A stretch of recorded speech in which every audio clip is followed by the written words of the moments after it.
할렐루야. 잘 들리시나요? 안 들리시나요? 예, 이제 들리는 것 같습니다. 수련회 오신 여러분 모두를 참 진심으로 환영하며 또 감사하게 생각합니다. 여기 오신 여러 가지 어떤 그런 사연이라든지 또 상황들이 있을 것 같은데요.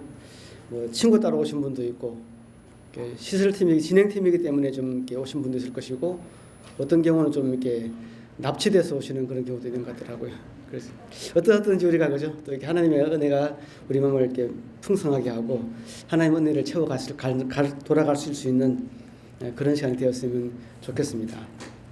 아멘.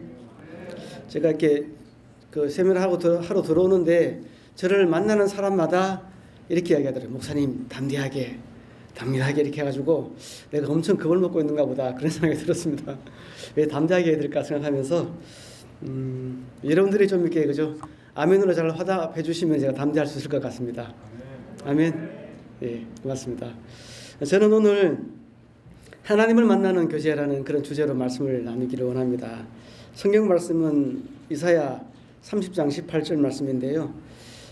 그러나 여호와께서 기다리시나니 이는 너희에게 은혜를 베풀려 하시며 일어나시리니 이는 너희를 긍휼히 여기려 하심이라. 대저 여호와는 정의의 하나님이시라. 그를 기다리는 자마다 복이 있도다. 이렇게 말씀했습니다. 저는 이 말씀을 나누기 전에 먼저 이렇게 하나님과의 교제라는 그런 주제에 대해서 좀 더 이렇게 생각해 볼 필요가 있다고 생각을 합니다. 많은 사람들이 좀 이렇게 이런 하나님과의 교제에 대해서 이야기하기도 하고 들어보기도 하셨을 거라고 생각을 합니다. 그렇지만 실제 우리 삶에서 정말 하나님과 교제하는 게 뭘까? 어떻게 하는 것인가? 그런 사실들을 구체적으로 알고 경험하고 누리기에는 좀 많은 어떤 한계가 있는 걸로 생각을 하게 됩니다. 어떤 분은 이렇게 말하더라고요. 21세기에 하나님과 교제한다고요? 그런 식으로. 마치 이렇게 그 믿지 않는 사람들에게는 이렇게 뭐 점술가를 만난다거나 혹시 무당이나 구슬하는 것 같은 그런 것과 비슷하게 생각하는 그런 분들도 있더라고요. 돈 10,000원 주고 찾아가면 이렇게 뭐 주지 않습니까? 그죠? 이렇게 만 원 주면서 이렇게 저의 미래가 어떻게 되겠습니까? 물으면 답해주는 그런 식으로 생각하는 그런 경우도 종종 있는 것 같더라고요. 또 이렇게 어떤 경우는 하나님을 믿는다고 고백하는 사람들조차도 하나님과 교제에 대해서 좀 막연하고 그 실제에 대해서 알지 못하고 있는 것이 오늘날 우리의 어떤 현실의 모습이 아닌가 생각을 합니다. 어떤 경우는 꼭 그런 하나님과의 교제가 꼭 필요한가 하는 그런 좀 회의적인 그런 생각을 갖고 있는 경우도 많은 것 같고요. 하나님과 교제가 없어도 잘 사는데 뭘 또 그런 걸 해 그렇게 생각하는 경우도 있다라는 것이죠. 그러나 조금만 더 우리가 생각해 본다면은 이 하나님과의 교제한다는 것은 아주 중요합니다. 왜냐하면 그것이 우리의 신앙생활의 전부이기도 하거든요. 우리가 믿는 것의 핵심이기도 하다는 말입니다. 우리가 하는 이 신앙생활을 한마디로 말한다면은 하나님과 교제하는 것 이렇게 이야기를 할 수 있다는 것이죠. 여기서 우리는 좀 이렇게 교제라는 요소를 생각해 볼 필요가 있는데 누굴 만난다는 거잖아요. 생각해 보면 우리의 인생은 만남으로 시작해서 만남으로 끝나는 것이 아닌가 생각을 할 수도 있습니다. 좋은 사람 만나서 좋은 관계를 맺으면은 그 사람은 참 이렇게 그죠? 행복하고 좋은 삶이 될 수 있습니다. 또 이렇게 잘못 만난 나쁜 사람을 잘못 만나는 경우에는 그것 때문에 인생을 좀 아주 어렵게 하는 그런 경우도 참 많다는 것이죠. 그렇기 때문에 우리가 누구를 만나느냐, 누구와 교제하느냐는 굉장히 중요한데 하물며 하나님을 만난다. 하나님과 교제한다는 것은 얼마나 더 중요하겠습니까? 사람을 만나는 것이 우리 삶의 어떤 그런 그죠? 어떤 중요한 부분을 결정하는 그런 요소가 된다면은 하나님을 만난다는 것은 하나님을 만나느냐 만나지 못하느냐 하는 것들은 우리의 어떤 실제 삶뿐만 아니라 영원한 문제까지 결정하는 것이기 때문에 하나님을 만나는 교제 참 중요하다는 것이죠. 그래서 저는 이 주제에 대해서 근원부터 실제까지 좀 자세하게 한번 같이 뜯어보고 생각해 보기를 원합니다. 첫 번째로 나누고 싶은 말씀은 하나님과의 교제라는 것이 뭐냐와입니다.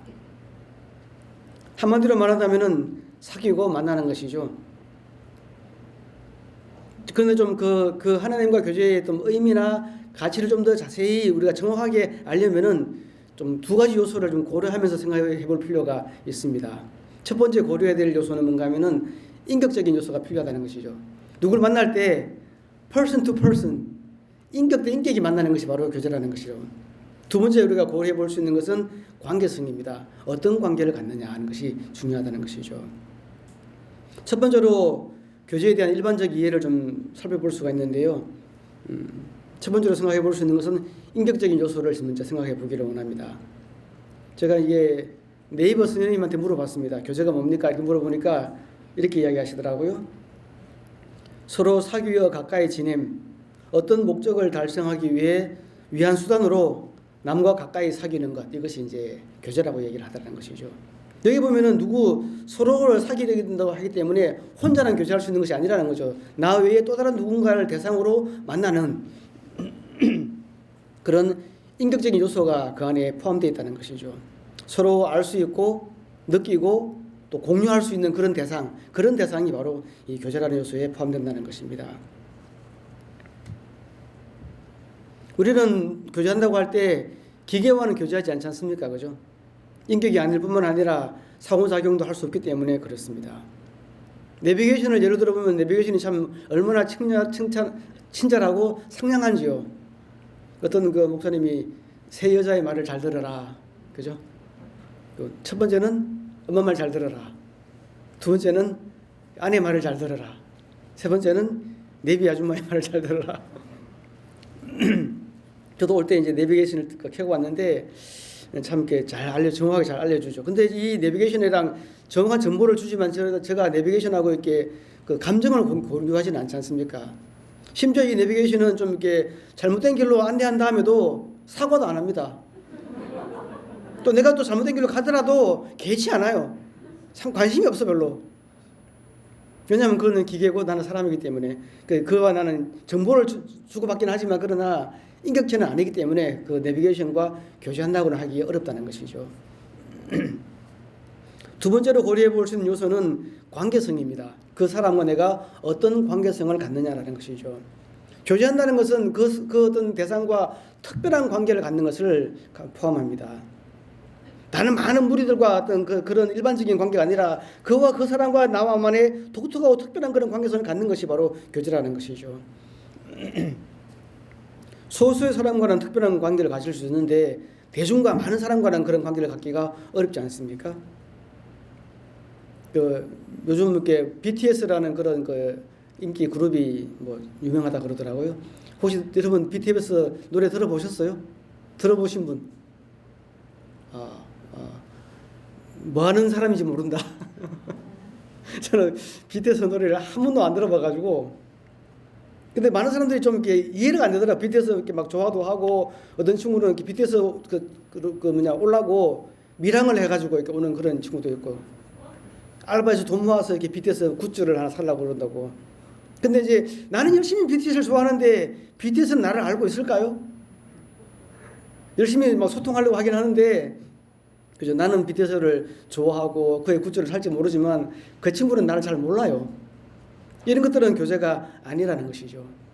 근데 우연히 그 공항에서 내가 BTS를 만났어요. 안녕하세요. 이렇게 BTS라고. 놀랍네요. 처음 만났습니다. 악수 한번 하고 그죠? 밥이랑 차라도 같이 한잔하면 그때부터 어떻게 됩니까? BTS가 내가 특별한 관계가 된다는 것이죠. 집에 와가지고 야 내가 오늘 BTS 만났어. 그렇게 이야기를 하게 된다는 것이죠. 이처럼 교제라는 것은 어떤 대상도 있지만 그 대상과 특별한 관계를 맺을 때 우리는 교제한다 이렇게 이야기를 할 수 있다는 것입니다.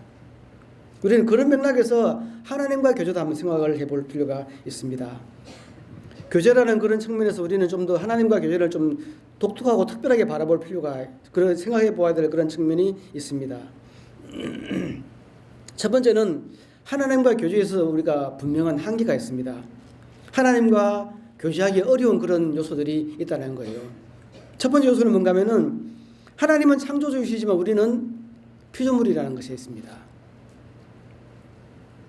아까 제가 처음에 교제를 이야기할 때 인격적인 요소가 필요하다고 말씀드렸는데 하나님과 우리는 서로 다른 인격의 어떤 그런 존재라는 것입니다. 전혀 다른 인격의 실초이며 다른 차원에 살고 계시기 때문에 우리가 그와 참 교제하기가 어려운 그런 면이 있다는 거예요. 어려운 정도가 아니고 이건 불가능합니다. 어떻게 보면은. 성경에서 이렇게 하나님과 우리 사이의 어떤 간극에 대해서 이야기를 하고 있습니다. 이사야 55장 8절 9절에 보면 이렇게 이야기를 하고 있습니다. 이는 내 생각이 너희의 생각과 다르며 내 길은 너희의 길과 다름이니라. 여호와의 말씀이니라. 이는 하늘이 땅보다 높음 같이 내 길은 너희의 길보다 높으며 내 생각은 너희의 생각보다 높음이니라. 이렇게 말씀하셨습니다. 다르다는 말을 여러 번 반복해서 하고 있고, 그 하늘과 땅만큼, 이 표현은 성경이 기록된 당시에 했던 그런 그 사람들의 생각에는 가장 먼 것이 그죠? 하늘과 땅이에요. 요즘 어떻습니까? 하늘과 땅보다 더 먼 그런 간극이 있지 않습니까? 안드로메다, 우주 끝에. 그만큼 그런 정도의 어떤 간극이 하나님 우리 사이에 있다라는 것입니다. 두 번째로도 생각할 수 있는 것은 관계에 대해서 생각해 본다면은 사람이 범죄함으로 하나님과 완전히 단절된 그런 상태에 놓이게 되었다는 것입니다. 아담과 하와의 범죄로 말미암아 하나님과 우리 사이가 완전히 단절될 뿐만 아니라 서로 적대적인 그런 관계가 되었다는 것입니다. 창세기 6장 3절에 이렇게 그 간극을 말씀하고 있습니다. 여호와께서 이르시되 나의 영이 영원히 사람과 함께하지 아니하리니 이는 그들이 육신이 됨이라. 이렇게 말씀하고 있습니다. 하나님께서는 내가 영원히 다시는 내가 손에 장을 지지나 봐라 이렇게 하시면서 만날 거야, 만날 수 없다고 이렇게 얘기를 하고 있다는 것입니다. 우리는 하나님과 교제하기가 참 어려운, 어떻게 보면 불가능한 그런 관계에 있다고 해도 과언이 아닐 것입니다. 그런데 그럼에도 불구하고 오늘 우리 주제는 하나님을 만나는 교제입니다. 하나님을 만날 수 있는 그런 특별한 가능성과 그런 이유가 있다라는 것이죠. 첫 번째는 우리는 놀랍게도 하나님의 형상대로 창조되었다는 것입니다. 창세기 1장 27절에 이렇게 말씀을 하고 있죠. 같이 한번 읽어볼까요? 다 같이 시작. 하나님이 자기 형상 곧 하나님의 형상대로 사람을 창조하시되 남자와 여자를 창조하시고. 여기에 그죠? 우리가 하나님과 교제할 수 있는 그런 결정적인 요소가 담겨 있다는 것입니다. 하나님은 그의 형상대로, 여기서 우리가 우리의 모양대로 하나님의 형상대로라는 말은 하나님과 똑같은 모양으로 또 하나님과 똑같은 종류대로 이렇게 우리를 만들었다는 그런 의미를 가지고 있습니다. 즉 하나님이 가지고 있는 것과 같은 인격적인 요소가 우리 각 사람에게 다 포함되어 있다라는 그런 말씀이죠. 하나님처럼 놀라운 지성을 가지고 있고 또 하나님께 하신 일들을 우리가 좀 같이 공감하고 즐거워할 수도 있고 하나님처럼 의지가 있어가지고 결정할 수도 있는 그런 존재가 바로 우리 사람이라는 것입니다. 그래서 우리는 하나님이 하시는 것이라든지 하나님의 말씀이라든지 이런 것을 우리가 듣고 이해하고 공감할 수 있는 그런 가능성이 열려있다는 것입니다. 두 번째 또 우리가 하나님과 교제할 수 있는 그런 가능성은 바로 우리에게 중보자가 있다는 것입니다. 예수님은 하나님과 우리 사이의 그런 장벽을 완전히 허물어 떨어버리셨습니다. 하나님과 우리 사이가 서로 이렇게 연결할 수 없는, 그죠? 우리가 이렇게 컴퓨터 같은 것도 보면 그 잭이 다르면 연결이 안 되지 않습니까? 그죠? 그 안드로이드하고 그 뭡니까? 아이폰하고는 잘 안 되잖아. 그죠? 왜 안 되는가 하면은 잭이 안 맞는 거예요. 근데 이제 놀라운 거는 그 안드로이드 그거를 이제 아이폰에 연결시킬 수 있는 뭐가 있습니까? 그 조그만한 거죠. 그 사이를 연결시킬 수 있는 젠더 같은 거, 잭 같은 거 있잖아요. 그걸 끼면은 연결시킬 수가 있습니다. 하나님과 우리 사이는 결코 서로 이렇게 섞일 수 없는, 연결시킬 수 없는 그런 관계에 있었지만, 그러나 하나님과 우리 사이에 그런 거죠. 그런 그 젠더 같은 것이, 연결고리 같은 것이 있었다는 것이죠. 예수님께서 십자가의 죽으심으로 말미암아 하나님과 우리 사이는 그런 모든 장벽을 완전히 다 허물어 버려뜨리시기 때문에 우리는 하나님과 언제든지 어떻게든지 교제할 수 있는 그런 상태가 되었다는 것이죠. 마가복음 15장 38절에 이렇게 말씀하셨어요. 성소 휘장이 위로부터 아래까지 찢어져 둘이 되었다. 성소에 있는 거죠. 그 휘장을 찢어버렸다는 것이죠. 성소와 지성소를 가로막고 있는 그런 막을 찢어졌다는 것. 즉 하나님과 우리 사이를 가로막고 있는 그런 그 장벽을 완전히 제거하심으로 말미암아 우리는 어떤 형편에 있든지 어떤 상황에 있든지 누구든지 상관없이 예수님으로 말미암아 하나님을 만날 수 있는 그런 상태가 되었다는 것입니다. 에베소 2장 13, 14절에 이렇게 말씀하셨습니다. 이제는 전에 멀리 있던 너희가 그리스도 예수 안에서 그리스도의 피로 가까워졌느니라. 그는 우리의 화평이신지라 둘로 하나를 만드사 원수된 것 곧 중간에 막힌 담을 자기 육체로 허시고 라고 말씀하셨습니다. 우리는 예수님 때문에 서로 상극인 그런 가장 멀리 있는 그 두 인격이 만날 수 있는, 교제할 수 있는 그런 관계가 되었다는 것이죠. 그래서 우리는 예수님으로 말미암아 하나님과 특별한 관계를 가질 수 있게 되었습니다. 우리가 예수를 믿을 때 하나님께서 우리를 이렇게 하나님의 자녀라고 부르셨습니다. 아들이라고 부르신 거예요. 여기서 말하는 자녀, 아들이라는 그런 표현은 가장 가까운 그런 관계를 말하는 그런 단어지 않습니까? 흔히 부모와 자식과의 관계를 천륜이라고 하더라고요. 하늘이 맺어준 그런 관계라고. 끊을 수 없다고. 하나님과 우리 사이의 관계가 바로 그렇다는 것입니다. 요한복음 1장 12, 13절에 이렇게 말씀하셨죠. 영접하는 자, 곧 그 이름을 믿는 자들에게는 하나님의 자녀가 되는 권세를 주셨으니 이는 혈통으로나 육종으로나 사람의 뜻으로 나지 아니하고 오직 하나님께로부터 난 자들이다. 이것은 사람의 방법이 아니야. 사람이 할 수도 없어. 그러나 하나님의 방법으로 하나님이 낳으셨기 때문에 뗄래야 뗄 수 없는 이 우주에서 가장 가까운 그런 관계가 되었다는 것입니다. 그래서 우리는 그 하나님을 만나고 교제할 수 있는 그런 존재가 되었다는 것입니다. 저는 그래서 이렇게 한번 좀 이렇게 하나님을 만나는 교제에 대한 정의를 내려보고 싶습니다. 가장 좀 제가 발견한 가장 잘 표현한 성경 구절이 있는데요. 요한일서 1장 3절 저는 이걸 찾아봤습니다. 같이 한번 읽어볼까요? 제가 약간의 불만이 있는데 조금 더 호응을 해주시면 제가 좀 더 용기를 낼 수 있을 것 같습니다. 할렐루야. 네, 같이 한번 시작. 우리가 보고 들은 바를 너희에게도 전함은 너희로 우리와 사귐이 있게 하려 함이니 우리의 사귐은 아버지와 그의 아들 예수 그리스도와 더불어 누림이라. 네. 이 구절을 좀 풀어서 이렇게 설명해 보면 이렇게 정의를 내릴 수 있겠습니다. 하나님과의 교제란 피조물인 사람이 예수 그리스도로 말미암아 창조주 하나님을 만나 그와 긴밀히 사귀고 하나님이 주시는 생명과 풍성함을 누리고 그 풍성함을 세상에 전하는 삶이다. 이렇게 정의를 내려봤습니다. 안 올리셨네. 나중에 그죠? 다시 한번 잘 받아 적으시면 좋겠습니다.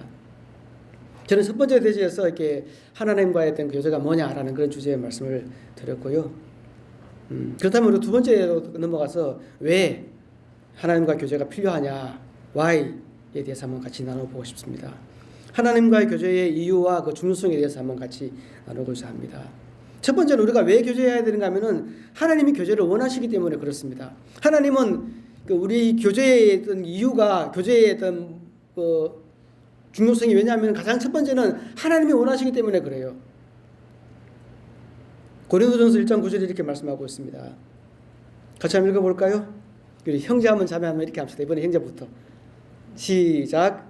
너희를 불러 그 아들 예수 그리스도 우리 주와 더불어 교제하게 하시는 하나님은 미쁘시도다. 예. 요한복음 17장 22절 자매들 시작.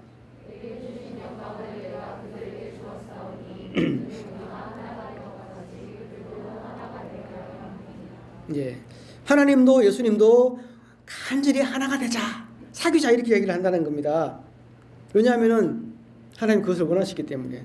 하나님께서는 이 교제를 위해서 우리를 창조하시고 우리를 부르시고 만나기를 원하신다는 것입니다. 하나님은 우리를 그런 이유 때문에 우리를 그와 같은 형상으로 창조하시고 만나고 대화하기를 원하신다는 것이죠. 그런 교제를 통해서 하나님은 자신의 영광과 존귀와 거룩함과 삶의 모든 풍성함과 아름다움을 다 같이 나누고 공유하기를 원하신다는 것입니다. 이 하나님의 아름다움을 우리가 발견하고 누리는 것이 얼마나 영광스럽고 풍성한지요. 저는 종종 이런 이야기를 듣습니다. 어떤 아이들이 부모들에게 이렇게 말하죠. 나를 왜 낳았어? 이렇게 불만 섞인 말로 이렇게 하지 않습니까? 그런 말 들어보셨습니까? 우리 지영자매는 들어보셨어요? 못 들어봤습니까? 아, 그렇구나. 들어보신 부모님? 아들이 이게 수련회 준비하고 있는데 막, 왜 낳냐고 막 그러는 거야. 아야 내가 이렇게 뭐 이렇게 실수로 난 것도 아니고 저도 좀 궁금히 생각해서 왜 낳았을까. 그래도 우리 수련회 기간 동안에 배가 이게 만큼 나와 있는 자매가 있는데 그 자매가 이렇게 애를 낳기를 기다리고 있는 거예요. 이렇게 간절히 사모하는 마음으로. 그래서 참 이렇게 저도 이제 애를 낳고 길러봤지만 그 과정이 좀 수월하지 않지 않습니까, 그죠? 애를 낳고 기르는 것이 얼마나 좀 힘든지 쉽지 않지 않습니까, 그죠? 근데 왜 낳을까? 저도 이제 아들이 이렇게 물으니까 생각해봤습니까? 처음에 나도 옛날에는 그냥 아들 낳았으면 좋겠다. 왜냐하면은 축구도 같이 하고 뭐 이렇게 놀러도 같이 가고. 근데 이놈이 축구를 싫어하네. 그러다 보니까 그래서 이제 다시 또 이렇게 질문을 하니까 왜 낳냐고 그러니까 뭐 내가 막 너랑 좋은 거 하려고 그러지 그러니까 지 좋으려고 그러냐고. 자기의 그 어떤 즐거움과 그지 만족을 위해서 나를 낳았냐고. 내가 뭐 이렇게 뭐 장난감이냐고 이렇게 얘기하다는 거죠. 저도 그래서 이렇게 야 무슨 장난감을 그렇게 비싸게 사냐 힘들어 죽겠는데 우리가 이렇게 최근에 우리 몸에서 이렇게 결혼하고 이렇게 출산하는 그런 커플들이 많지 않습니까?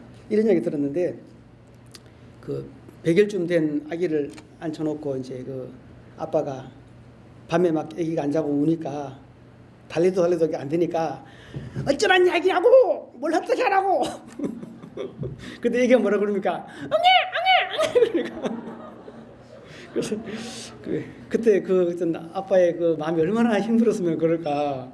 저도 이제 그런 얘기를 들어보니까 제가 우리 아이를 기를 때도 그런 경험이 있었거든요. 나는 이렇게 자매가 밤에 애를 덜쳐놓고 밖을 나가더라고요. 이렇게 왜 나가나 싶으니까 이렇게 자꾸 우니까 얻고 이제 달래면서 이렇게 이제 동네 한 바퀴 돌고 운동장 몇 바퀴 돌고 그러니까 애기도 울고 엄마도 울고 그러더라고요. 좀 자라. 그래서 저는 보면서 이렇게 요즘도 이렇게 뭐 아기를 출산하지 않는 그런 시대지 않습니까, 그죠? 출산율이 세계 최저라고 그러니까 그죠? 안 나. 한국이 곧 멸종할 것 같아.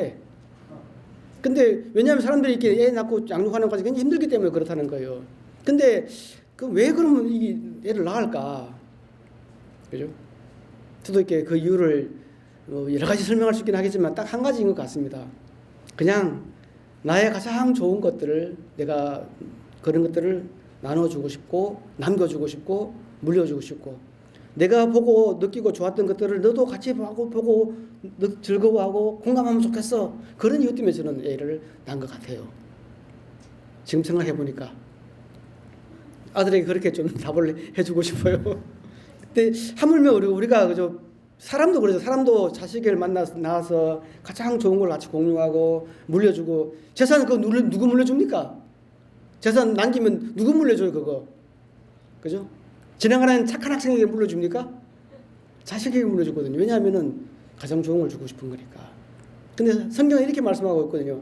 너희가 악한 자라도 좋은 것을 자식에게 줄 줄 알거든 하물며 하늘에 계신 너희 아버지께서 구하는 자에게 즉 그의 자녀에게 가장 좋은 것을 주시지 않겠느냐라고 말씀을 하셨다는 것입니다. 하나님께서 우리와 교제를 원하십니다. 왜? 가장 좋은 것, 생명, 풍성함, 능력, 영광, 은혜 그 모든 것들을 다 우리에게 나눠주고 누리도록 하시기 위해서 그렇게 우리와 교제하기를 원하신다는 겁니다. 그 교제 때문에 그것을 하시려고 하나님께서는 그죠? 우리를 지으셨을 뿐만 아니라 또 우리를 구원하시려고 그죠? 그와 우리와 그 교제를 다시 회복시키려고 어떻게 했습니까? 가장 어떤 값이라도 다 지불하고 자기 아들 예수 그리스도를 그죠? 대신 내어주시고 우리를 찾아오심으로 만나심으로 그렇게 교제를 하기를 원하셨다는 것이죠. 우리는 이런 하나님의 우리의 교제의 요청에 대해서 좀 반응할 필요가 있다고 생각합니다. 얼마나 그저 간절한가요? 하나님은 우리를 만나서 가장 좋은 걸 주시기 위해서 부르시고 찾으시고 어떤 값이라도 지불하고 그죠? 우리를 이렇게 만나기를 원한다는 것입니다. 그래서 그 이유 때문에 우리는 교제할 필요가 있다는 것이죠. 두 번째 이유도 있습니다. 두 번째 이유는 우리의 필요 때문에 그렇습니다. 우리에게도 본래적으로 태생적으로 하나님과 교제해야 될 그런 그 절대적인 필요가 있다는 것이죠. 요한복음 15장 4절을 같이 한번 보겠습니다. 형제들이 한번 읽어주시면 좋겠습니다. 요한복음 15장 4절 다 같이 시작. 내 안에 거하라 나도 너희 안에 거하리라. 가지가 포도나무에 붙어있지 아니하면 스스로 열매를 맺을 수 없음 같이 너희도 내 안에 있지 아니하면 그러하리라. 네, 여기까지 봅시다. 내 안에 거하라고 말씀을 하셨습니다. 왜냐하면 주님 안에 거하지 않으면은, 주님과 교제하지 않으면은 아무것도 할 수 없기 때문에, 말라 죽을 것이기 때문에 그렇다는 것입니다. 우리는 하나님과 교제를 통해서만 생명을 얻고 또 생명을 유지하고, 거기서 우리가 진정한 그런 하나님께 어떤 그런 자존감과 가치와 의미를 누릴 수가 있습니다. 즉 생명을 누린다는 거예요. 이 생명의 가치는 우리가 무엇과도 이렇게 비교할 수 없는 그런 중요한 절대적인 가치를 가지고 있지 않습니까? 병원에 응급실 가보면 어떻습니까? 그 한 생명을 그저 살리려고, 생명의 끈을 이어주려고 얼마나 애를 쓰고 있습니까? 왜냐하면은 그 생명의 가치는 그저 절대적이기 때문에 그렇다는 것이죠. 그 생명이 끊어지는 순간 그 사람의 모든 것은 다 사라져버리고 다 없어져 버리기 때문에 그렇다는 것이죠. 하나님과의 교제도 바로 그러하다는 것입니다. 하나님과 교제가 끊어지면 우리가 죽으니까, 그래서 절대적으로 우리는 하나님을 만나고 알고 그렇게 해야 될 필요가 있다는 것이죠. 하나님을 만난다는 것은, 하나님과 교제한다는 것은 생명의 끈을 이어주는 것이고, 또 반대로 하나님과 교제가 없다는 것은 생명의 끈이 끊어지는 것 같은, 살아있으나 죽은 것 같은 그런 상태가 된다는 것이죠. 그래서 우리는 하나님을 꼭 그죠? 만나고 교제해야 된다라는 것입니다. 세 번째 이유도 있습니다. 우리는 하나님과의 교제를 통해서 능력과 지혜를 받을 수 있습니다.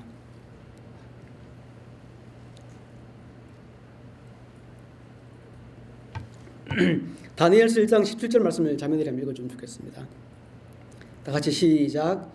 하나님이 이 네 소년에게 학문을 주시고 모든 서적을 깨닫게 하시고 지혜를 주셨으니 다니엘은 또 모든 환상과 꿈을 깨달아 알더라.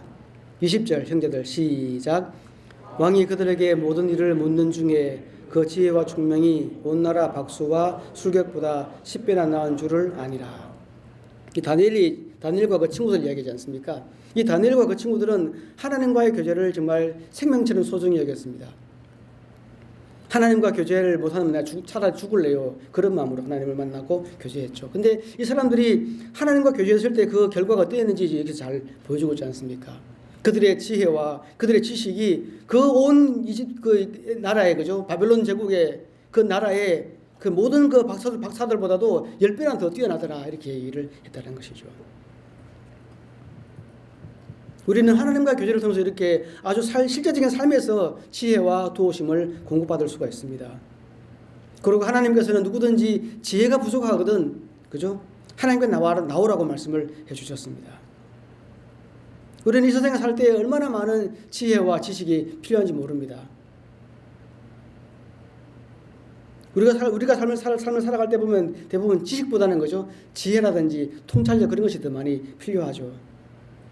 그런 우리는 하나님과의 교제를 통해서 세상에서는 얻을 수 없는 그런 놀라운 지혜와 통찰력을 얻게 되는 줄로 믿습니다.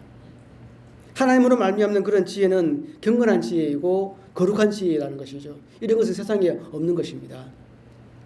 우리는 하나님과의 교제를 통해서만, 그죠? 그 세상에서 발견할 수 없는, 세상에 어떤 박사나 어떤 그 공학자라도 찾아낼 수 없는 그런 특별한, 그죠?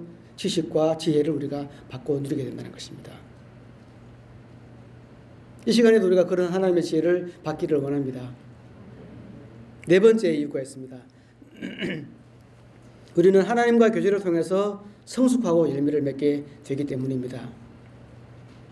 창세기 24장 1절에 자매들 차례죠. 다 같이 시작. 아브라함이 나이가 많아 늙었고 여호와께서 그의 범사에 복을 주셨더라. 여기 보면은 한 인격이 어떤 성숙했을 때 어떤 열매를 맺는지를 잘 보여주고 있는 그런 말씀이 여기에 있습니다. 한 사람의 어떤 성숙과 열매는 하나님과의 교제에 그런 비례한다는 것이죠. 아브라함의 삶이 그것을 증명해 보여주고 있지 않습니까? 아브라함은 하나님의 부름을 받고 약속을 따라서 이렇게 평생을 살았습니다. 여기 보면은 아브라함이 나이가 많았다는 말은 단순히 나이가 많다, 늙은이다, 그런 말이 아니라 그가 그 나이에 비해서 아주 성숙해졌고 온전해졌다라는 그런 의미를 포함하고 있습니다. 그 결과로 그는 하나님께서 그의 범사에 다 복을 주셨다고 말씀을 하고 있습니다. 우리의 생애도 이렇게 되기를 원합니다. 저도 개인적인 바람으로는 봉식이가 나이만 안 늙었고 하나님은 그의 범사에 복을 주셨더라, 그렇게 되기를 참 간절히 사모합니다.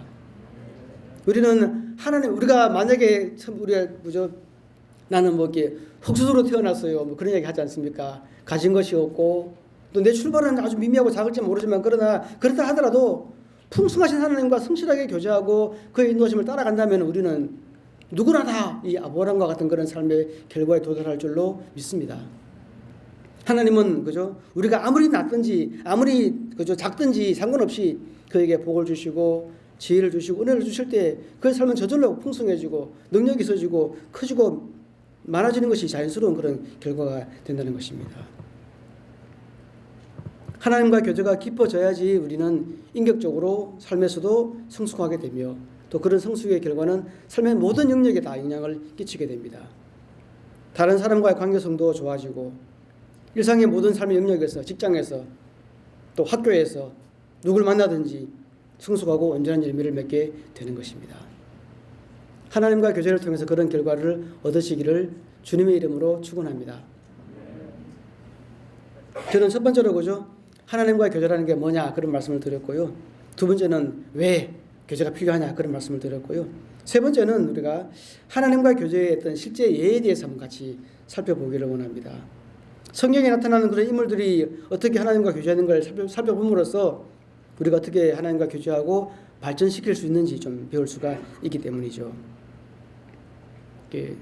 구약의 세 사람, 신약의 세 사람 저기 뽑았습니다. 좀 더 많았는데 유근선 목사님이 야 너무 많지 않냐 그러셔가지고 3대3으로 이렇게 쪽수를 맞췄습니다. 첫 번째 인물은 우리는 이런 인물들이 했던 그런 교제의 특징들을 통해서 우리가 하나님과 교제가 이런 것이구나를 알 수 있으리라고 생각하는데요. 첫 번째 인물은 에녹입니다. 창세기 5장 21절에서 24절 말씀 같이 한번 읽어볼까요? 같이 한번 읽어봅시다. 다 같이 시작. 에녹은 65세에 무드셀라를 낳고 무드셀라를 낳은 후 300년을 하나님과 동행하며 자녀를 낳았으며 그는 350세를 살았더라. 에녹이 하나님과 동행하더니 하나님이 그를 데려가심으로 세상에 있지 아니하였더라. 이 에녹의 어떤 하나님과 교제의 특징은 정말 하나님을 알지 못하는 그런 시대에 하나님과 동행했던 그런 사람이라고 할 수 있습니다. 이 시대에는 하나님을 잘 모르는 그런 시대였습니다.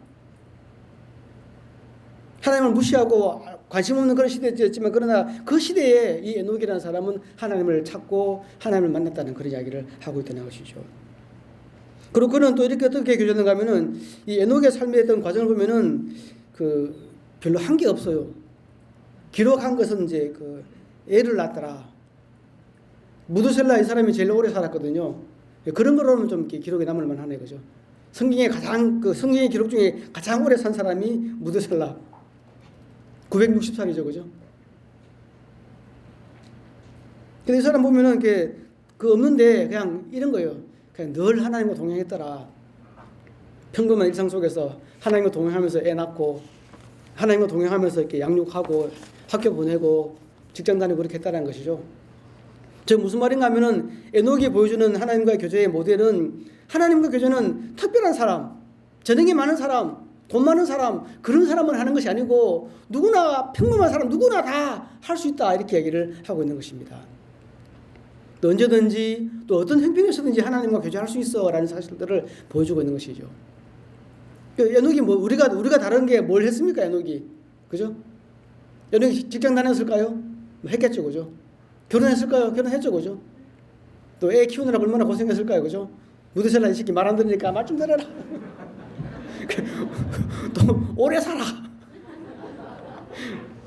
예. 저는 이 에녹을 보면서 특별하고 아주 이렇게 특별한 영적인 능력이 있다거나 재능이 있다거나 그런 사람 아니더라도 누구나 아주 평범한 상황 속에서 하나님과 교제할 수 있구나 그런 사실들을 깊이 도전받았습니다. 저는 바빠서 직장 때문에 못해 그럴 수가 없다는 것이죠. 직장 다니면서도 연구실에서도 학교 다니면서도 군대 가서도 할 수 있다는 것이죠. 그죠? 두 번째 인물은 아브라함입니다. 창세기 12장 1절 4절까지 말씀 제가 한번 읽어보겠습니다. 여호와께서 아브라함에게 이르시되 너는 너의 고향과 친척과 아버지의 집을 떠나 내가 네게 보여줄 땅으로 가라. 내가 너로 큰 민족을 이루고 내게 복을 주어 내 이름을 창대하게 하리니 너는 복이 될지라. 4절 말씀에 이에 아브라함이 여호와의 말씀을 따라갔고 롯도 그와 함께 갔으며 아브라함이 하란을 떠날 때에 75세였더라. 그런 75세에 그죠 하나님과 교제를 시작했습니다. 약간 좀 늦게 시작한 그런 상태로 할 수 있겠죠. 아브라함의 하나님과 교제의 특징은 바로 하나님의 그 약속을 따라가는 그런 교제였습니다. 하나님께서 아브라함을 이렇게 부르시면서 이렇게 그냥 부르신 것이 아니라 약속을 주셨거든요. 내가 너로 하여금 복의 근원이 되게 할 거다. 내가 너와 함께 하겠다는 그런 약속을 주셨다는 것이죠. 그런 하나님과 이렇게 그런 말씀을 따라 교제하고 동행하면서 이렇게 풍성한 삶을 누릴 수가 있게 되었습니다.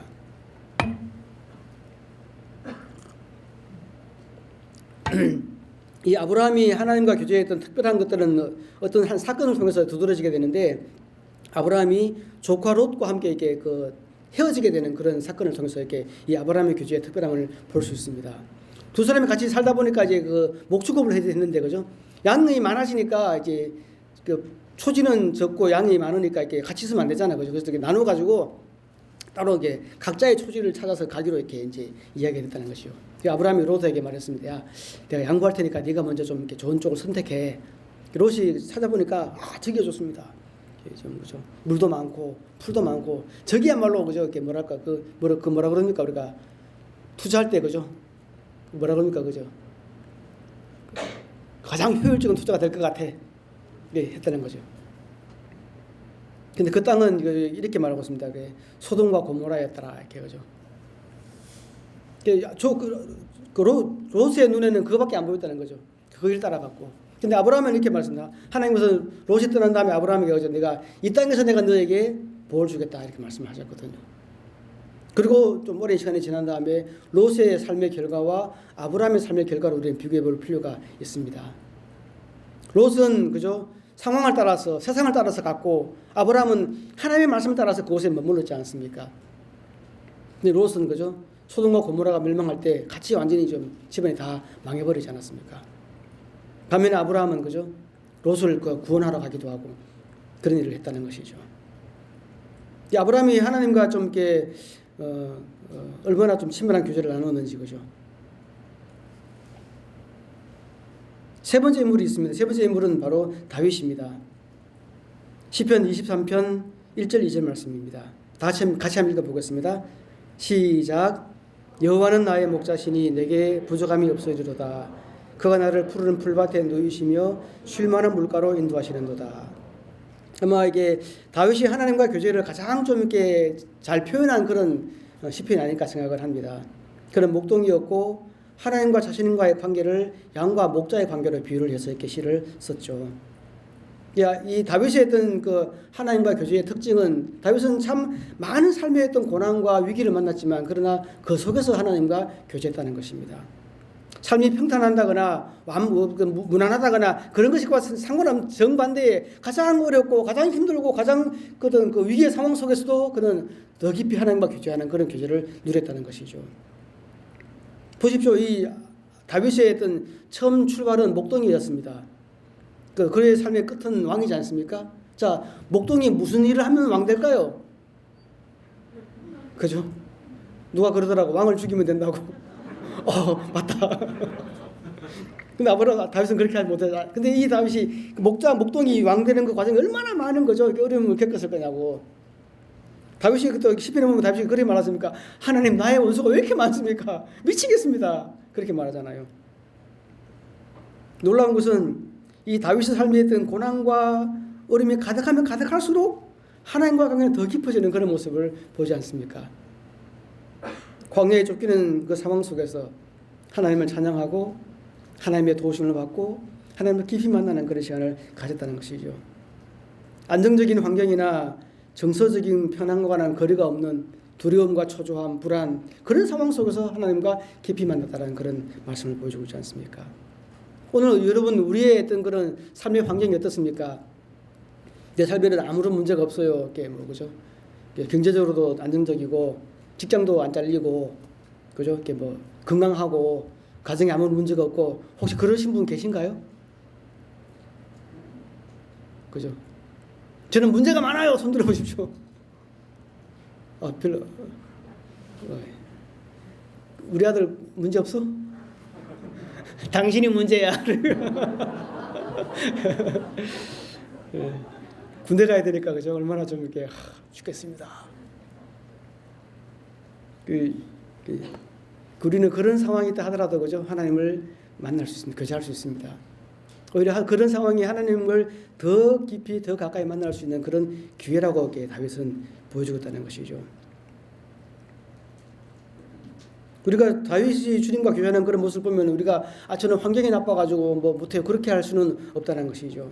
우리도 얼마든지 다윗 이상으로 풍성한 하나님과 교제를 드리고 그 위험과 어려움 속에서도 마음의 평안을 얻고 보호를 받을 수 있는 그런 삶을 살 수 있다는 것이죠. 두 번째는 그죠. 첫 번째는 이제 구약의 인물을 그죠. 전반전은 구약의 인물, 후반전은 이제 신약의 인물을 보여주고 싶습니다. 첫 번째 인물은 예수님입니다. 마가복음 1장 35절 말씀. 새벽 아직도 밝기 전에 예수께서 일어나 나가 한적한 곳으로 가사 거기서 기도하시더니라고 말씀하고 있지 않습니까? 예수님도 이 하나님과 교제하기 위해서 새벽 일찍 일어났고 하나님을 먼저 찾았다라고 말씀을 하고 있지 않습니까? 저는 여기서 약간 그 아이러니한 그런 부분이 있지 않습니까? 예수님은 하나님과 동격이잖아요, 그죠? 같잖아요, 하나님이시잖아요. 또 하나님의 본체라고 스스로 말씀하시기도 하시고, 그럼에도 불구하고 예수님이 땅에 내려오실 때는 하나님의 영광과 하나님의 권능과 하나님의 모든 그 지위를 다 내려놓으셨기 때문에 한 사람으로 오신 거거든요. 그러니까 사람으로서 하나님을 만나고 하나님과 교제해야 되는 것이 절박한 필요가 있다고 말씀을 하고 있는 것입니다. 독생자이지만 하나님을 나타내시기 위해서 오셨지만 그럼에도 불구하고 사람으로 오셨기 때문에 매일매일 하나님을 정말 긴밀하게 만나야 될 필요가 있다는 사실들을 보여주고 계십니다. 예수님은 이렇게 말씀하셨습니다. 내가 하나님의 뜻을 떠나서는 하나도 할 수가 없다. 내가 하는 이 모든 것은 다 하나님의 말씀이고 하나님께서 명하신 일이야 라고 말씀을 하셨다는 것이죠.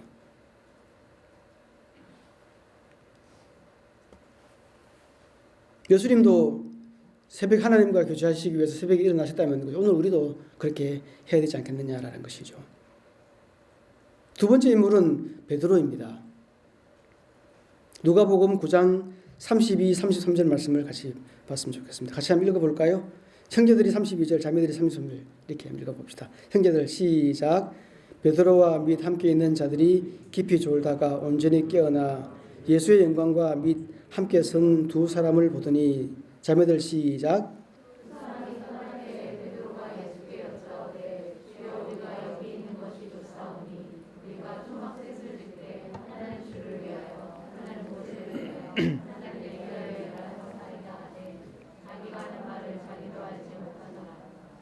자, 베드로의 하나님과 교제의 특징은 어떤 것이라고 할 수 있겠습니까? 앞에 언급했던 그런 인물들은 아주 이상적인 거죠. 모범적인 그런 교제의 어떤 그런 모습이라면은 베드로는 조금 이렇게 문제가 있습니다. 32절을 보면은 깊이 졸다가 자기가 하는 말을 자기도 알지 못하더니 저는 이 사람을 교제한 모델로 이렇게 선정을 해봤습니다. 베드로는 오늘 우리가 하나님과 교제하는 모습과 좀 상당히 비슷한 면이 있지 않겠는가 생각을 합니다. 큐티하다가 졸더니 깨보니까 9시 반이 됐더라 이런 거.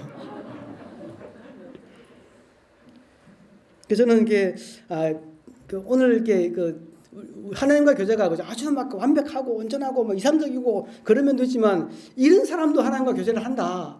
그런 사실들을 이렇게 말씀 나누고 싶습니다.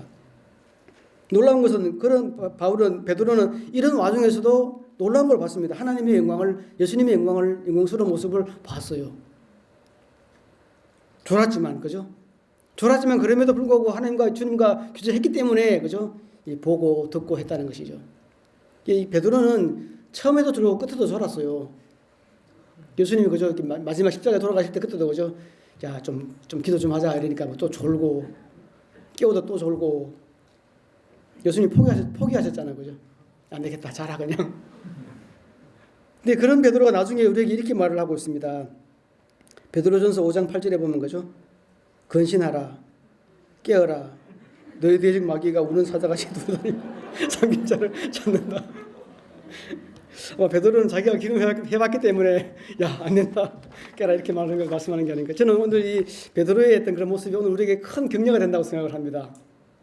나도 할 수 있겠구나. 괜찮겠구나. 그죠? 한번 따라합시다. 할 수 있다. 괜찮다. 예. 예, 그래도 나중에 베드로는 또 온전해졌으니까 우리도 그죠? 미숙하지만 그러나 성실하게 주님과 교제를 이어간다면 그죠? 나중에는 그죠? 후배들한테 야, 건신하라 깨어라 이렇게 할 수 있지 않겠는가 생각을 합니다. 세 번째 신약의 인물은 바울입니다. 빌립보 4장 12절 13절 말씀을 같이 한번 보겠습니다. 형제들 시작. 나는 비천에 처할 줄도 알고 풍부에 처할 줄도 알아. 모든 일 곧 배부름과 배고픔과 풍부와 궁핍에도 처할 줄을 아는 일체의 비결을 배우노라. 자매들 내게 능력 주시는 자 안에서 내가 모든 것을 할 수 있느니라. 바울의 하나님과 교제했던 그런 그 특징은 고난과 결핍 가운데의 어떤 교제라고 이렇게 얘기를 할 수 있겠습니다. 그런 바울은 그런 그 아주 이렇게 어려운 그런 환경과 상황에 놓여 있었지만 그러나 그때도 저는 그런 하나님과 교제로 말미암아 참으로 진정한 풍성함과 만족을 누렸다라고 이렇게 얘기를 하고 있다는 것이죠. 바울이 지금 언제 이렇게 편지를 쓰는가 하면 이렇게 그죠? 빌립보 교인들이 이렇게 말했거든요. 야, 빌립보 교인들이 내가 지난번에 너희들 보내준 그 내가 헌금을 잘 받았는데 참 고마웠어. 너희들이 드리는 그 헌금은 하나님께서 받으시는 거야. 참 좋았어. 이렇게 하고 그리고 말씀하기를 내게 능력 주시는 안에서 내가 다 배웠다 이렇게 말하고 있지 않습니까? 그러면 지금 이 편지를 쓰는 상황이 어떤 상황인가 하면은 그죠? 지금도 또 돈 다 떨어진 거예요. 성경금 떨어져가지고 배고파 죽겠는 거야. 그리고 편지를 쓰고 있는 겁니다. 바울은 그럼에도 불구하고 그죠? 하나님과 교제 안에서 만족함을 배웠다 이렇게 얘기를 하고 있지 않습니까? 바울은 이렇게 우리에게 구면을 하고 있습니다. 우리는 하나님과 교제 안에서 이런 삶을 누릴 수가 있습니다. 데살로니가전서 5장 16절에서 18절 말씀이죠. 같이 한번 읽어볼까요? 시작. 항상 기뻐하라. 쉬지 말고 기도하라. 범사에 감사하라. 이것이 그리스도 예수 안에서 너희를 향하신 하나님의 뜻이니라. 하나님께서는 하나님과의 교제 안에서 우리가 이런 삶을 풍성히 누리기를 원한다고 부르고 계신다는 것이죠. 우리는 하나님과 교제 안에 있을 때 우리는 그죠? 항상 기뻐할 수 있습니다. 쉬지 말고 기도할 수 있습니다. 그리고 범사의 모든 결과와 상황 속에서 우리는 감사할 수 있는 그런 삶을 누리게 되는 것입니다. 할렐루야. 예, 저는 첫 번째 그죠? 하나님과 교제가 뭐냐, 또 왜 해야 되느냐, 교제 실리에 대해서 이렇게 말씀을 드렸는데 이제 마지막으로는 어떻게 하나님과 교제를 할 수 있느냐. 시계가 안 보여가지고 저기 있구나. 예.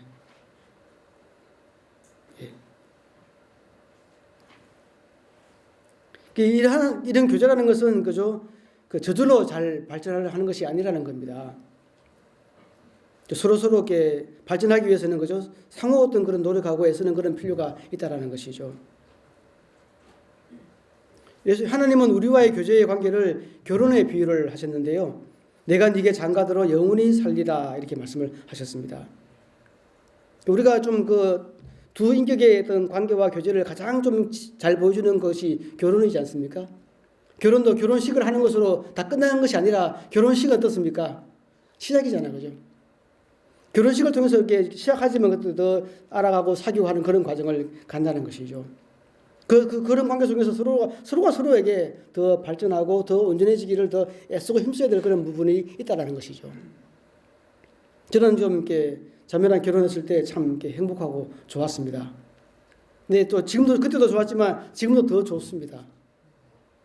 할렐루야. 얼마 전에 저는 그 자매의 비밀을 발견했습니다.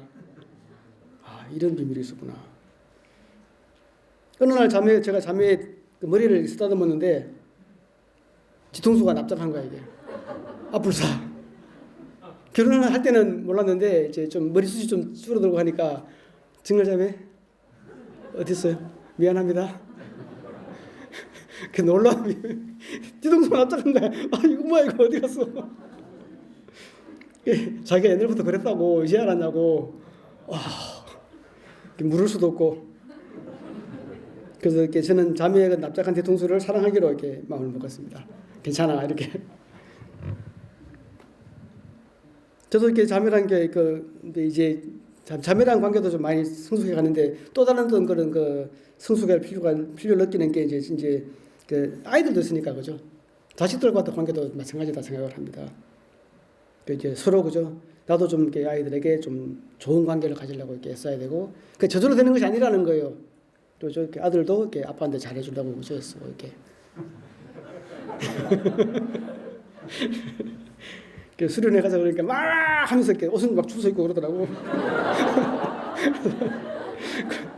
고마워.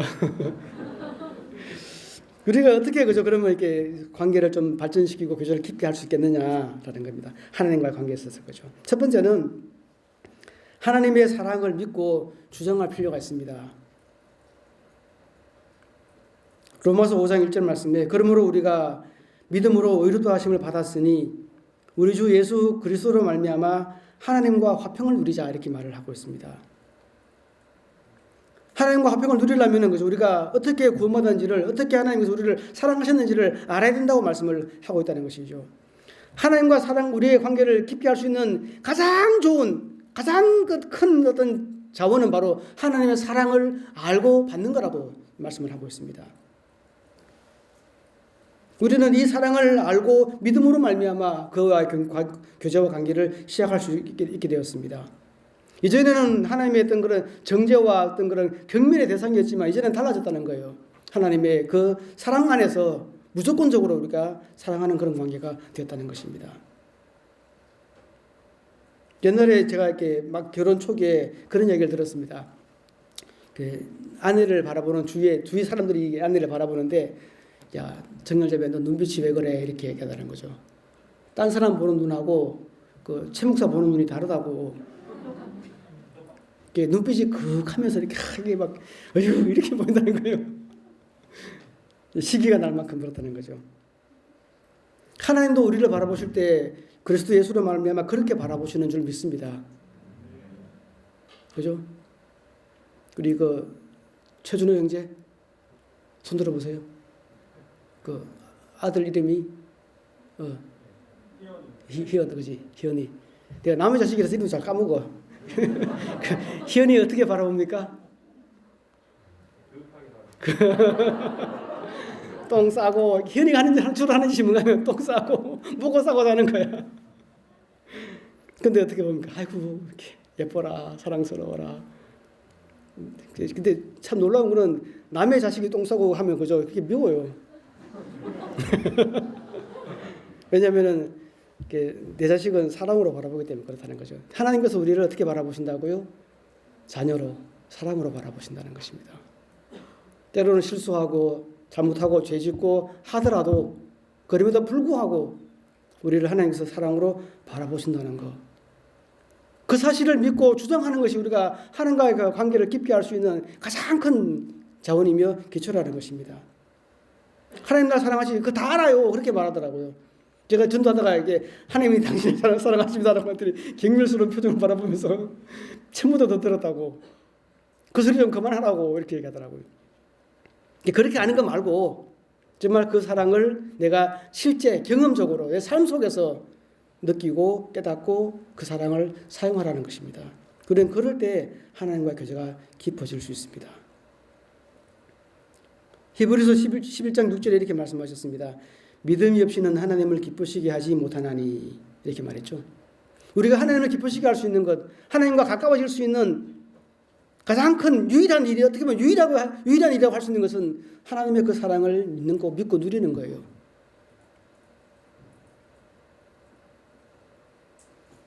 하나님은 우리의 어떤 행위나 어떤 헌신보다도 그의 사랑을 믿고 고백할 때 가장 기뻐하시는 줄 믿습니다. 우리가 무엇으로 우리가 내가 하나님 사랑하고 가까워지고 싶은 것들을 어떻게 표현하고 할 수 있겠습니까? 그죠? 100만 원, 그죠? 이렇게 선물 사가지고 이렇게 딱 가면 이렇게, 100만 원짜리 사왔구나. 그러시겠냐고요. 나는 그냥 네가 기쁘다. 탕자가 아버지께 돌아왔을 때 아버지가 뭐라고 그랬습니까? 이놈의 새끼 좀 씻지 않고 말이야. 그렇게 하지 않았잖아요. 그죠? 너가 오는 것만으로 네가 오는 것만으로 나는 얼마나 기쁘고 만족스럽다고 말씀하시죠. 우리는 그 하나님의 사랑을 믿는 것입니다. 그 사랑을 붙잡는 것입니다. 우리는 그럴 때 하나님과 교제가 시작되고 깊어질 수 있습니다. 두 번째로는 우선순위를 두어야 합니다. 마가복음 1장 35절에 새벽 아직도 밝기 전에라고 말씀하셨고요.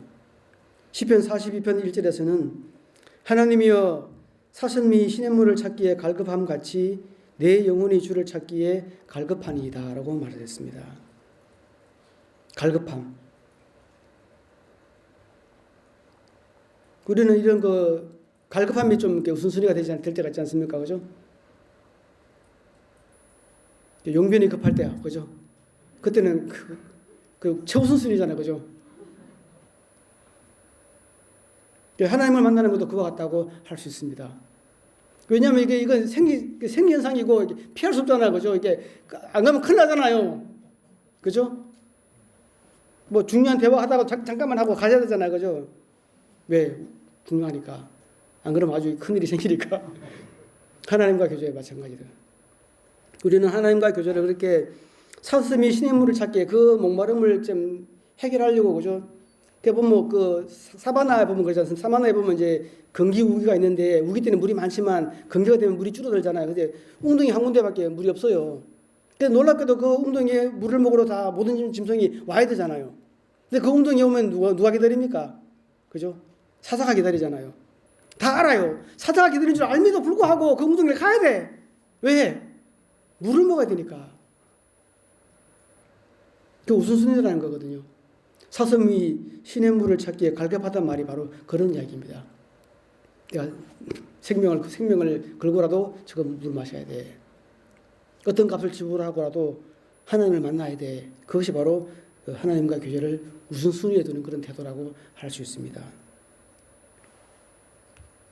하나님을 나의 삶의 최우선순위 첫 번째 자리에 모시는 것입니다. 어떤 일이든지 가장 먼저 그를 하나님을 고려하고 하나님의 음성에 귀를 기울이는 것, 그런 모습이 바로 그를 우선순위에 두는 것입니다. 우리는 그렇게 할 때 하나님과 교제가 굉장히 깊어지고 친밀해질 수 있습니다. 우리는 그전에 결정 다 해놓고 하나님 도와주세요 이렇게 하잖아요. 그죠? 자기가 뭐 어디 대학 갈지 다 결정해놓고 하나님 여기 가게 해주세요 이렇게 하잖아요. 그 우선순위를 두는 것이 아니잖아요. 하기 전에 먼저 하나님 제가 어느 대학을 갈까요? 또 그 전에 대학을 갈까요? 그렇게 물어보는 거예요. 그것이 바로 하나님을 우선순위에 두는 그런 태도라고 할 수 있습니다. 하나님 그렇게 할 때 기뻐하시면서 아주 가까이 친절하게 우리의 삶에 대해서 이렇게 말씀을 해 주십니다. 저는 하나님을 우선순위에 둘 때 하나님과 관계가 가까워진다는 이 사실들을 정말 깊이 느낄 때가 있었습니다. 하나님, 누구랑 결혼할까요? 아니, 하나님 결혼할까요? 중요한 문제잖아요. 그때 저는 하나님께서 아주 구체적으로 말씀해 주시는구나, 내 길을 인도하시는구나 라고 사실들을 경험할 수 있었습니다. 그렇게 하시길 바랍니다. 한번 따라합시다. 하나님은 나의 삶의 최우선순위다. 우리 그렇게 할 때 하나님과 교제가 깊어지고 친밀해질 수 있습니다. 아멘. 세 번째는 어떻게 하나님과 교제를 잘할 수 있냐? 훈련이 필요합니다. 디모데전서 4장 7절로 8절을 같이 한번 봤으면 좋겠습니다. 같이 한번 읽어보겠습니다. 시작. 망령되고 허탄한 신화를 버리고 경건에 이르도록 내 자신을 연단하라. 육체의 연단은 약간의 유익이 있으나 경건은 범사에 유익하니 금생과 내생의 약속이 있느니라. 여기 보면은 훈련하라라는 그런 말씀 있잖아요. 참 여기 우리가 좀 아이러니한 게 은혜라는 말하고 훈련이라는 말은 좀 서로 상반되는 거예요. 은혜는 어떻습니까? 조건 없이, 이유 없이 그냥 주는 거. 그죠? 훈련은 애쓰고 노력하고 그 결과로 누리는 거잖아요. 근데 이게 은혜 받기를 훈련해야 이런 이야기잖아요. 어떻게 보면. 그죠? 두 측면이 필요하다는 겁니다. 하나님께서 값없이 무조건적으로 부어주시는 은혜도 있고 또 우리 쪽에서 그걸 받기 위해서 나가는 그런, 그죠? 그 훈련이 있을 때 우리는 우리의 그릇에 충분하게 은혜를 채울 수가 있다는 것입니다. 소낙비가 쏟아져 내리더라도, 그죠? 그릇을 엎어두면은 물이 한 방울도 그 안에 고이지 않잖아요. 뒤집어 놓으면은 거기에 물이 고이는 것처럼 우리는 하나님이 은혜의 비를 내려주실 때 교제하기를 원하실 때 우리가 밥그릇을 뒤집어 놓는 것만 우리가 할 수 있고 그것이 우리가 경건한 삶의 훈련이라는 것이죠.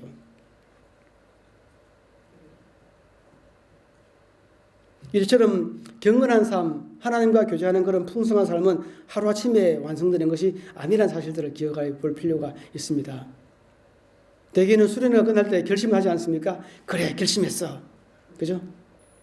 그리고 토요일날 내려가면서부터 집에 돌아가는 순간부터 다 잊어버리잖아. 그죠? 그리고 며칠 지나서 다시 결심 어디 갔더라 찾고 그렇게 하지 않습니까? 그렇게 하지 말고, 그죠? 정말 진지한 그런 훈련의 태도가 필요하다는 것입니다. 훈련의 첫 번째 요소는 하나님과의 교제를 예외를 두지 않는 것이 필요합니다. 소중기기죠. 근데 소중기기는 정도가 아니라 한 번도 내가 예외를 두지 않겠다라는 그런 결심이 필요하다는 것입니다. 다니엘이, 그죠? 야, 너 하나님께 기도하거나 그러면 내가 너 사자굴에 넣어버릴 거야. 라고 하더라도 약간 예외를 둘 수도 있잖아요. 뭐 며칠 쉬든지 문을 좀 닫고 하든지 그럴 수도 있는데 다니엘은 한 번도 예외도 두지 않겠다고 결심을 한 거잖아요. 문 열어놓고 그 시간에 그렇게 했다는 것이죠. 그런 훈련이 우리에게 필요하다는 것입니다. 네 번째로는 실제적인 제안, 우리 뭐 실제적으로 어떻게 그만 할래? 그런 좀 제안을 드리고 싶습니다. 첫 번째 제안은 아침에 경건의 시간부터 시작을 하십시오. 경건의 시간을 지금 혹시 하고 계시는 분 손 들어 주십시오. 하시는 분. 네, 손 내리시고요. 하실 분. 네. 거기서부터 시작하는 것이 필요한 줄 믿습니다.